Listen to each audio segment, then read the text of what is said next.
Hi guys, இன்றைக்கி நம்ம என்ன கதை பார்க்க போகிறோன்னா ஒரு ஃபேண்டசி கலந்த ஒரு ஷார்ட் ஸ்டோரி தான் நம்ம பார்க்க போகிறோம்.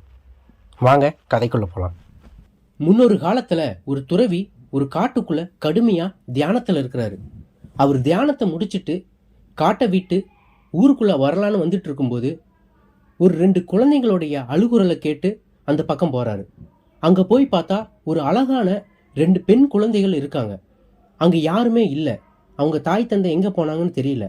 இதனால் அந்த 2 அழகான பெண் குழந்தைகளையும் தன்னுடைய பிள்ளைகளாக நினைத்து அவர் தத்தெடுத்து வளர்த்திக்கிட்டு வர்றாரு. சில காலங்களுக்கு அப்புறம் மீண்டும் நான் தியானத்துக்காக காட்டுக்குள்ளே போக வேண்டியதாக இருக்கு. நான் திரும்பி வரும் வரை நீங்கள் இருவருமே அன்போடும் ஒற்றுமையோடும் இருக்கணும்ன்ட்டு அறிவுரை சொல்லிட்டு அங்கிருந்து கிளம்புறாரு. இந்த 2 பெண்களும் அழகுல ஒரே மாதிரி இருந்தாலும் பண்புல அவங்க இருவரும் ஒரே மாதிரி இல்லை. உதாரணத்துக்கு பெரிய பொண்ணு எப்பவும் அமைதியாகவும் பண்போடும் இருப்பா. ஆனா அந்த சின்ன பொண்ணு எப்பவுமே பணம் பணம் பணம் அந்த பேராசை பிடிச்சவளாவே இருப்பா. துறவி காட்டுக்குள்ள தியானத்துல இருந்த அந்த நேரத்துல இந்த 2 தேசத்தை சேர்ந்த சிற்றரசர்கள் ஊருக்குள்ள வராங்க. அப்படி ஊருக்குள்ள வந்தவங்க இந்த 2 அக்கா தங்கச்சியும் பார்த்து அவங்களுடைய அழகுல மயங்கி காதல்ல விழுந்து அவங்க இருவரையும் திருமணம் முடிச்சு அவங்களோட அரண்மனைக்கு கூட்டிட்டு போயிடுறாங்க. இந்த பேராசை கொண்ட தங்கச்சி உடனே போயிடுறா. ஆனா இந்த அக்கா தன் துறவியான தந்தை வருவாரு, நம்மளை தேடுவாருங்கிற ஒரே காரணத்துக்காக தன்னுடைய பழைய புடவைய வீட்டிலிருந்து கொஞ்சம் கொஞ்சமா கிழிச்சு அரண்மனை வரைக்குமே கொஞ்சம் கொஞ்சமா போட்டுட்டே வரா. ஏன்னா அப்பதான் தன்னுடைய தந்தையான துறவி வந்து பார்த்தாருனா கூட நம்மளை ஈஸியா கண்டுபிடிச்சிருவாரு அப்படிங்கறக்காக இந்த செயலை செய்யறா. சில நாட்கள்ல வீடு திரும்பிய துறவிக்கு பெரிய அதிர்ச்சி. தன்னுடைய 2 மகள்களையும் காணும்னு நினைச்சு அவர் ரொம்ப கவலைப்படுறாரு. இந்த நேரத்துல தான் தன்னுடைய பெரிய மகள் செய்த காரியம் அவருக்கு பெரிய உதவியா இருந்தது.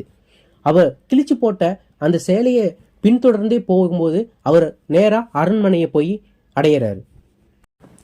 தன் தந்தையை சந்திச்ச பிறகு அந்த பெரிய மகள் கட்டி பிடிச்சு தன்னுடைய மகிழ்ச்சியை வெளிப்படுத்துறா. மன்னிச்சுக்குங்கப்பா, நீங்க இல்லாதப்ப அரசர் எங்களை திருமணம் செஞ்சுட்டு கூட்டிட்டு வந்துட்டாரு. எங்களால மறுத்து பேச வழி இல்லை, எங்களை மன்னிச்சுக்கன்னு சொல்றா. இதுல உங்களுடைய தவறு எதுவும் இல்லம்மா. நானே நினைச்சிருந்தா கூட உங்களுக்கு இந்த மாதிரி ஒரு இடத்துல வாழ்க்கை கிடைச்சிருக்காது. இதை நினைச்சு நான் சந்தோஷம் படுறேன் அப்படின்னு தன்னுடைய தந்தை சொல்றதை கேட்டு அவ பெரும் மகிழ்ச்சி அடைகிறா.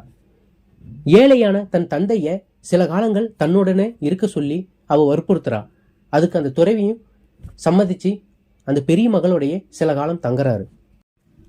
சில காலங்களுக்கு பிறகு தன் பெரிய மகளிடமிருந்து விடை பெற்று சின்ன மகளை பார்க்கறதுக்காக அடுத்த அரண்மனைக்கு போகலாம் அப்படின்ட்டு அப்படி போறாரு. அப்படி வர தன் தந்தைய அந்த பேராசை கொண்ட சின்ன மகள் அடிச்சு விரட்டுறா.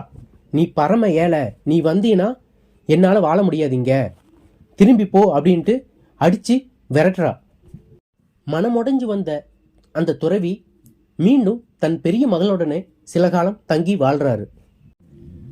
இந்த காலகட்டத்தில் அந்த 2 சிற்றரசர்களும் ஆட்சி செய்யக்கூடிய அந்த தேசம் முழுவதும் பெரும் பொருளாதார நெருக்கடி ஏற்படுது.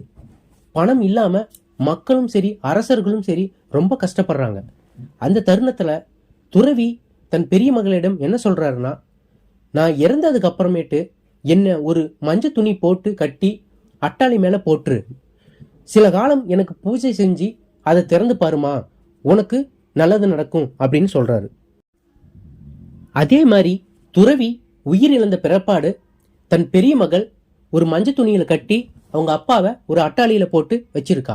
சில காலம் அவருக்கு பூஜை செஞ்சுட்டு ஒரு காலகட்டத்துக்கு அப்புறம் அந்த மஞ்சள் துணியை விலைக்கு பார்க்கும்போது அதுல தங்கமும் வைரமும் அதிகமா இருக்கு. இதை பார்த்த பேராசை கொண்ட தங்கச்சி ஊருக்குள்ள இருக்கிற இறந்தவங்களுடைய உடலையெல்லாம் வாங்கிட்டு அதே மாதிரி சுத்தி மஞ்சள் துணியில சுத்தி அட்டாளி மேல போட்டு சில காலம் வச்சிருந்து திறந்து பார்க்கறா. அதுல வெறும் புழுவா இருக்கு. இந்த சிறுகதை மூலம் நம்ம தெரிஞ்சுக்கிறது ஒண்ணுதான். நம்ம கூட இருக்கிற நம்ம பெற்றோர்களை நம்ம வாழும் காலத்துல நல்லபடியா பார்த்துக்கிட்டோம்னா அவங்க இறந்ததுக்கு அப்புறமேட்டு அவங்களுடைய தியாகமும் அவங்களுடைய வீரமும் அவங்களுடைய பண்பும் நம்மளுடைய வாழ்க்கையில செல்வத்தையும் வளத்தையும் கொடுக்கும் அப்படிங்கிறது மட்டும்தான்.